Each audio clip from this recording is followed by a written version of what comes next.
আসসালামু আলাইকুম, স্বাগতম সবাইকে। আজকে আমরা চট্টগ্রাম বিশ্ববিদ্যালয়ের এ ইউনিটের পদার্থবিজ্ঞান প্রশ্ন ব্যাংক থেকে স্থির তড়িৎ চ্যাপ্টারের প্রশ্নগুলো সলভ করব।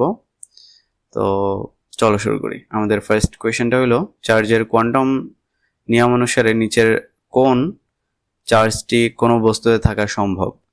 মানে চার্জের কোয়ান্টায়ন থেকে প্রশ্ন করছে। সো কোয়ান্টায়ন আমরা জানি কিউ ইকুয়াল টু হচ্ছে এন ই।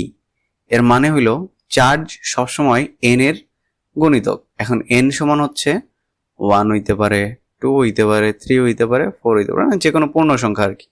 অবশ্যই পূর্ণ সংখ্যা হইতে হবে, অর্থাৎ চার্জ হচ্ছে যে কোনো পূর্ণ সংখ্যার গুণিতক।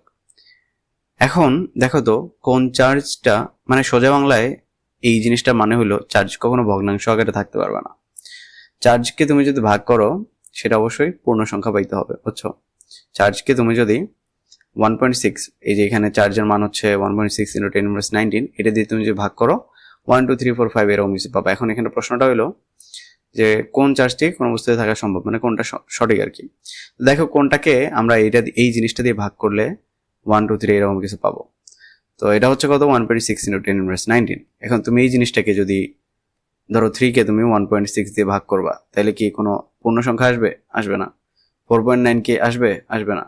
বাট 3.2 কে আসবে। 3.2 কে তুমি যদি 1.6 দ্বারা ভাগ করো তাহলে আসবে হচ্ছে 2। আর এখানে 10⁻19 আছে, এখানেও 10⁻19 আছে।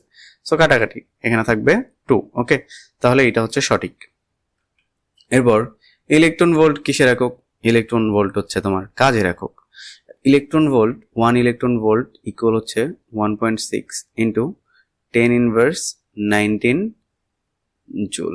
ওকে, এরপর হচ্ছে আয়রন নিউক্লিয়াসের দুটি প্রোটন 4 × 10⁻15 মিটার দূরত্বে অবস্থান করলে তাদের মধ্যে বৈদ্যুতিক বল কত, মানে হচ্ছে কুলম্ব বল কত? সো এফ ইকুয়াল হচ্ছে আমরা জানি কে ইন্টু Q1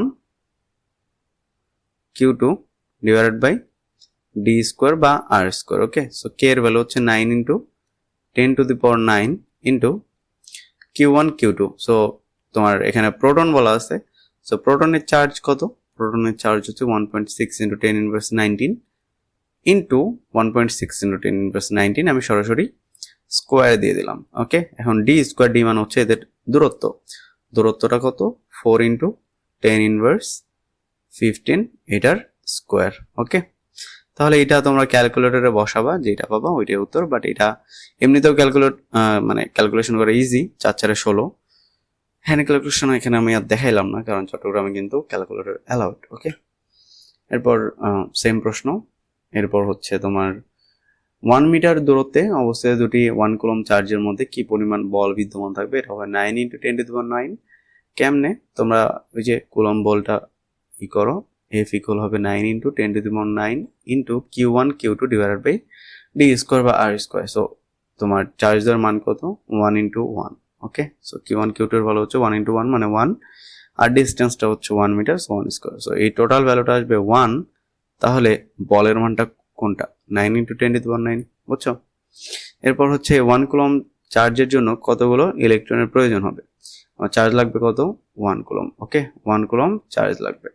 তো কিউ ইকুয়াল এনই, এটা দিয়ে করো। কিউ ইকুয়াল হচ্ছে এনই। তো আমার চার্জ কত? 1, সরি, হ্যাঁ, চার্জ হচ্ছে 1 কুলম্ব।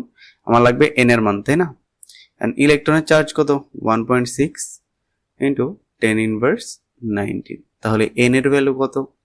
এন এর ভ্যালু হবে হচ্ছে 1 ডিভাইডেড বাই 1.6 × 10⁻19। ওকে, তো এখন এইটা তোমরা ক্যালকুলেটরে বসাও, যেটা আসবে ওইটাই উত্তর।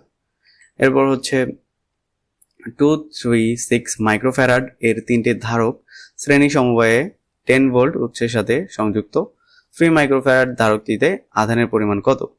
তো 3টা ধারক আছে, তো ধারকের ধারকত্ব বের করো। এখন বলছে 3 ফ্যারাডের মধ্যে দিয়ে, 3 মাইক্রোফ্যারাডের মধ্যে দিয়ে যে আধান যায় সেটা যদি শ্রেণীতে যায়, যদি শ্রেণী সমবায় থাকে, তাহলে বুঝে নিবা 3টার মধ্যে একই আধান ঢুকবে। তো আমি টোটালটা তুল্য বের করি। তুল্য কত হবে? শ্রেণীতে থাকলে তুল্য হবে হচ্ছে তোমার 2−1 প্লাস 3−1 প্লাস 6−1, এইটার আবার ইনভার্স 1। তাহলে তুমি পাবা হচ্ছে সি সিরিজ। ওকে, মানে হচ্ছে তোমার শ্রেণী সমবায়ে এদের যে তুল্য সেটা। তো তো তুল্যটা বের করলাম। এখন আমার লাগবে কি আধান। এখন তুমি জানো সি ইকুয়াল হচ্ছে কিউ বাই ভি, তুমি সি জানো, এই যে এটা হচ্ছে সি। ভি জানো, তাহলে কিউ ইকুয়াল হবে সি ইন্টু ভি, বুঝছো? সো ভি এর ভ্যালু হচ্ছে 10, এখানে বের করবা কত আসে, এটা ক্যালকুলেটরে বসাবা, ইন্টু 10, যেটা আসবে ওইটাই উত্তর। ওকে, এরপর তিনটি ধারকের ধারকত্ব যথাক্রমে 1 2 3। আচ্ছা, এখানে একটা জিনিস বুঝো, আনসারটা কিন্তু মাইক্রোফ্যারাডে আসবে, সবগুলো মাইক্রোফ্যারাড না। এটার সাথে কিন্তু 10⁻6 গুণ করে দিলে এটা আসবে কিসে, ফ্যারাডে। ওকে, ফ্যারাডে পাবা তুমি। বাট যদি তুমি এরকম করে বসাও, তুমি কিন্তু মাইক্রোফ্যারাডে পাইতা। উত্তরটা কিন্তু মাইক্রোফ্যারাডে আছে, এই জন্য আমি আর ফ্যারাডে নিয়ে যাইনি। বাট যদি মাইক্রোফ্যারাড থেকে ফ্যারাডে যাইতে চাও, তাহলে তুমি 10⁻6 দিয়ে গুণ করে দেবা। তিনটি ধারকের ধারকত্ব যথাক্রমে 1 2 3। এখন এরা সমান্তরাল বিন্যাসে আছে, এদের তুল্য ধারকত্ব করো। সমান্তরালে থাকলে তিনটা সেলফ যোগ করে দাও, তাহলে 3 আর 3 6, তাহলে 6 মাইক্রোফ্যারাড। ওকে, এরপর হচ্ছে 2 3 ও 6 মাইক্রোফ্যারাড ধারকের তিনটি শ্রেণী সমাবদ্ধ আছে। আচ্ছা, এটা তো করলাম। তো বর্তনীতে চার্জের পরিমাণ কত, চার্জের পরিমাণ কত, আগে তুল্য ধারকত্ব বের করবা, সি বের হবে, তারপর ভি আছে, তাহলে সিভি ইকুয়াল টু হচ্ছে কিউ, তাহলে চার্জের পরিমাণটাও বের হয়ে আসবে। ওকে, এরপর 4 মাইক্রোফ্যারাড বিশিষ্ট একটি ধারককে 9 ভোল্ট ব্যাটারি দ্বারা আহিত করা হলো।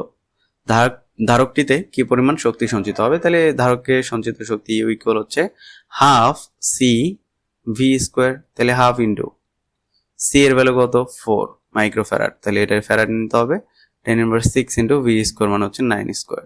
ওকে, তাহলে এখানে তুমি পাবা হচ্ছে 2 দিয়ে যদি 4কে কাটো, তাহলে পাবা 2 ইন্টু 10⁻6 ইন্টু 81। ওকে, তো এখান থেকে যেটা আসবে ওইটাই উত্তর। ঠিক আছে, তারপর আমাদের আর নাই, তো আমরা মোটামুটি 13 14, আচ্ছা 2 3 সাল পর্যন্ত সলভ করছি। তো আজকে পর্যন্তই, আসসালামু আলাইকুম সবাইকে।